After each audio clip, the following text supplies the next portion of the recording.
Hi guys, good evening. Mag-experiment tayo ulit ng ng ulam with a budget of 100 pesos kasi yun lang ulit ang pera natin. So try natin pagkasyahin kung saan aabot ang 100 pesos. Okay, tara, samahan nyo ako. Tingnan natin kung ano yung pwedeng ulamin, ha? See ya. Ayan guys, 25 pesos na talong, 5 pieces na maliliit, inihaw natin. Mag-try tayo ng tortang talong with kiniling. Ito naman guys, 80 pesos na giniling, 5 pesos, 5 pesos, 2 pesos. So, magkano na yan? 25 na talong, 25 pesos plus 80 pesos. 95 pesos ang 1/4, 80 pesos lang binili natin. So, 105 ka agad plus 10, 15. So, 120 ka agad, wala pang itlog. So, more or less mga 150 budget para sa tortang talong with giniling.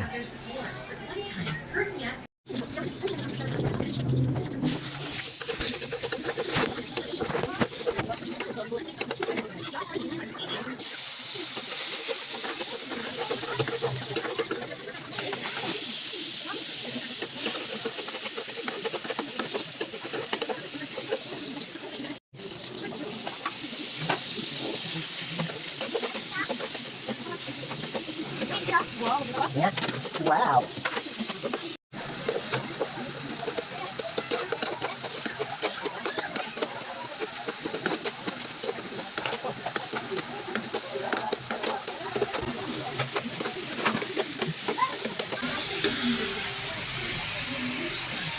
Pero mari marunong ako magluto.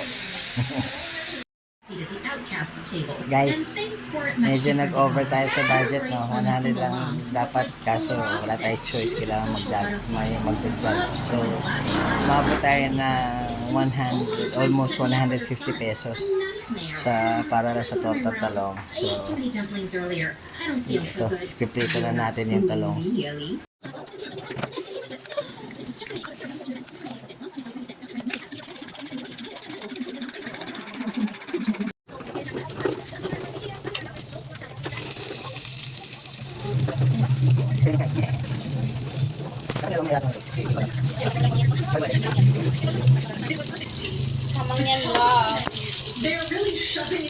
Guys, ginaya lang din namin to sa ni Mrs. sa isang napanood niya sa Reels.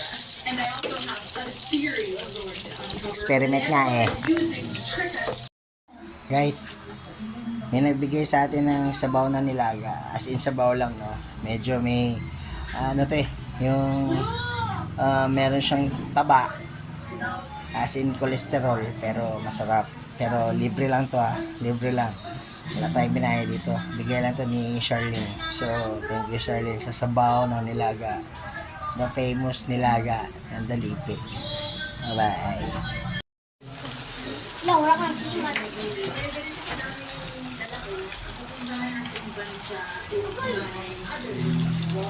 Difference guys ng hindi binaliktad sa binaliktad. Ayos, try natin. Hopefully masarap. Di ba ma? Ketchup na lang kulang, tsaka mayonnaise. Guys, ito na yung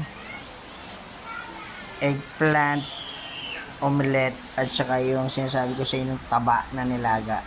As in taba lang yan, taba lang, libre lang. At saka talong. Diba?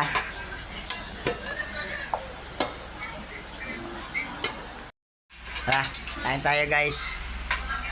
Bon appetit. Yan. Bon appetit. Pray, Vanessa, pray na. Pray na daw. Vanessa. Pray. Father, Son, Holy Spirit. Amen.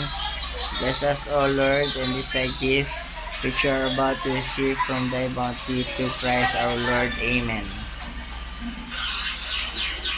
Guys, kain tayo. Okay.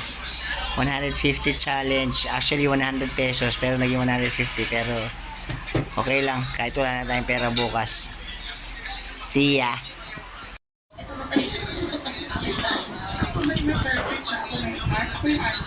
Taba.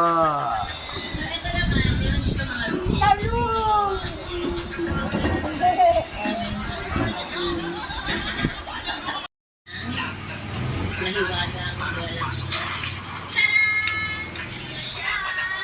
So, dito talaga kami tumatambay kapag sobrang lamig talaga ng panahon. And meron kami dito fire pit. Pero ayan, ganyan yung feel.